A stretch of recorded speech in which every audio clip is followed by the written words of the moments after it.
કચ્છ લોકસભા બેઠક પર કોંગ્રેસના યુવા નેતા નિતેશ લાલણે પરિવર્તનની લહેરની વાત કરતા વિજય વિશ્વાસ સાથે કોંગ્રેસ પ્રદેશ અધ્યક્ષ શક્તિસિંહ ગોહિલની વિશેષ ઉપસ્થિતિમાં કચ્છ કલેક્ટર ખાતે ઉમેદવારી ફોર્મ ભર્યો હતો।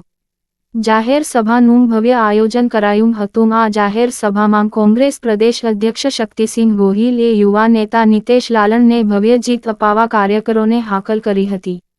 આ પ્રસંગે કોંગ્રેસ અગ્રણીઓ કાર્યકરો સાથે આમ આદમી પાર્ટીના અગ્રણીઓ તથા કાર્યકરો બહોળી સંખ્યામાં ઉપસ્થિત રહ્યા હતા। આજ રોજ અમારા ગુજરાતના લડાયક અધ્યક્ષ રાજ્યસભા સાંસદ શ્રી શક્તિસિંહ ગોહિલ સાહેબની વિશેષ ઉપસ્થિતિમાં વિજય વિશ્વાસ સંમેલન યોજી ત્યારબાદ અત્રે કલેક્ટર કચેરીએ ફોર્મ ભર્યું અને આ વખતે મને પૂરેપૂરો વિશ્વાસ છે કચ્છની પ્રજા પરિવર્તનના મૂડમાં છે। આવતી તારીખ 7/5/2024 પરિવર્તનની લહેર કચ્છથી શરૂ થઈ અને દિલ્હીમાં ઇન્ડિયા ગઠબંધનની સરકાર બનશે એવો મને પૂરેપૂરો વિશ્વાસ છે। આ વખતે કચ્છ લોકસભા બેઠક પણ કોંગ્રેસ પક્ષ ઇન્ડિયા ગઠબંધન જંગી બહુમતીથી જીતશે એવો પૂરેપૂરો અમને વિશ્વાસ છે। હું સૌથી પહેલા તો કચ્છી માળુઓનો કચ્છના મારા વહાલા ભાઈઓ બહેનો અને યુવાન સાથીઓનો હૃદયપૂર્વક આભાર માનું છું કે આ કચ્છે મને પ્રેમ આશીર્વાદ અને સમર્થન ખૂબ આપ્યું છે।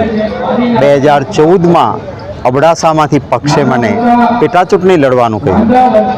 અહીંના લોકોના આશીર્વાદ હતા કે વિધાનસભામાં કચ્છના ધારાસભ્ય તરીકે એક કચ્છી તરીકે કામ કરવાનો મોકો મળ્યો। ત્યારે આજે હું સૌનો હૃદયપૂર્વક ફરી આભાર માનું છું। અમારા ઉમેદવાર હિતેશભાઈ લાલન એક ખૂબ સેવાભાવી ઉત્સાહી છે, માતંગ છે અને સેવાની ભાવનાની સાધના સાથે યુવાન ઉત્સાહી વખતે કામ કરે છે। આપણે જોયું કે ખૂબ બહોળી સંખ્યામાં તમામ નેતાઓ કાર્યકર્તાઓ અને મતદાતાઓ ઉપસ્થિત રહ્યા છે। હું કચ્છી માળુઓને વિનંતી કરીશ કે વારંવાર ભાજપને મતો મળ્યા પછી ભારતીય જનતા પાર્ટીમાં અહંકાર આવી ગયો છે અને લોકશાહીમાં આખરે લોકો મહાન હોય છે, લોકો રાજનેતા બનાવતા હોય છે, લોકો સત્તા આપતા હોય છે। સત્તામાં બેઠા પછી જો ભારતીય જનતા પાર્ટીનો જે આ અહંકાર છે એને જનતાએ તોડવો એ સમયની માંગ છે। ત્યારે કચ્છના મતદાતાઓ પણ ભારતીય જનતા પાર્ટી કે જેમણે કચ્છની અવગણના કરી છે, આજે નર્મદાનો હું મિનિસ્ટર હતો, નર્મદા વિભાગ મારા પાસે હતો, નર્મદાના પાણીનો પૂરો અધિકાર કચ્છ પર હતો, પરંતુ આટલા દિવસો થયા છતાં કચ્છને નર્મદાનું પાણી પૂરતું ખેતરોમાં જે રીતે મળવું જોઈએ મળતું નથી। આપણે કચ્છની કેપિટલ એટલે કે રાજધાની કહેવાય એવા ભુજમાં જે છીએ અને ભુજમાં પણ પીવાના પાણી માટે લોકોએ ટળવળવું પડે, પાણી નહીં મળવાના કારણે કોઈ આત્મહત્યા કરવી પડે, પાણી નહીં હોવાના કારણે કોઈ અધિકારીઓ ઉપર હુમલા થાય એટલી તકલીફ પેદા થઈ હોય ત્યારે ભારતીય જનતા પાર્ટીને જાકારો આપવા માટે મતદાતાઓ પૂરો પ્રયાસ કરે। અમારો યુવાન સાથી નિતેશ માતંગ એ ચૂંટાશે, એ જનસેવા કરશે, એક સકારાત્મક એજન્ડા કોંગ્રેસનો છે જેને સૌ સાથ સમર્થન આપે એવી વિનંતી કરું।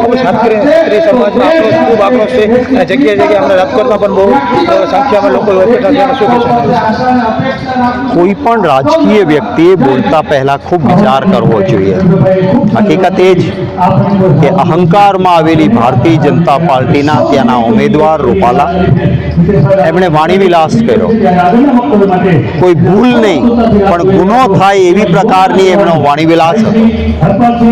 દેશના રાજા મહારાજાઓએ, જેમાં તમામ જ્ઞાતિના લગભગ હતા, એ રાજા મહારાજાઓએ જરૂર પડે ગૌમાતા માટે, પોતાના રાજ્યની સુરક્ષા માટે, આપણી ભૂમિની સુરક્ષા માટે બલિદાનો આપ્યા। ગામે ગામ એમના પાળિયાઓ છે અને કોઈ પણ રાજા મહારાજાએ પોતાની બેન, બેટી, દીકરીનો અંગ્રેજો સાથે રોટી બેટીનો વ્યવહાર નહોતો કર્યો। વાણીવિલાસ કરીને જે કહ્યું એનાથી સમગ્ર દેશની દીકરીઓનું, માતાઓ બહેનોનું અપમાન એમણે કર્યું છે અને એ કારણે તમામ જ્ઞાતિ વર્ગ ધર્મનો એના સામે આક્રોશ છે, પણ ભાજપને અહંકાર છે કે ભલેને જે કરવું હોય એ કરો, અમે તો જીતી જ જવાના છીએ। ત્યારે મારે કહેવું છે કે લોકશાહીમાં લોકો મહાન છે, દેશની જનતા, ગુજરાતની જનતા મહાન છે અને આ અહંકારને ગુજરાતની જનતા જરૂર તોડશે। ભારતીય જનતા પાર્ટીએ જે અહંકારથી વલણ અપનાવ્યું છે એના સામે તમામ જ્ઞાતિઓનો વિરોધ છે અને એ વિરોધનો ભોગ એ ચૂંટણીની પ્રક્રિયામાં જોવા મળશે. ખાસ કરીને કચ્છના લોકોને શું સંદેશ આપશો? હું કચ્છી માળુઓને કહીશ કે આપના પ્રેમ, આશીર્વાદ અને સમર્થન આપે જે રીતે અબડાસા હું ચૂંટણી લડ્યો ત્યારે મને આપ્યું હતું એવું જ કોંગ્રેસને આપો. અહીંયા અનેક સમસ્યાઓ છે. મેં કહ્યું એમ નર્મદાના પાણીનો આપણો અધિકાર હોવા છતાં પાણી નહીં. અહીંના લોકોની સમસ્યાઓ પર અનદેખી કરવામાં આવી છે ત્યારે કચ્છી માળુઓ કોંગ્રેસના ઉમેદવારના પંજાના નિશાન પર મતો આપે એવી વિનંતી કરીશ.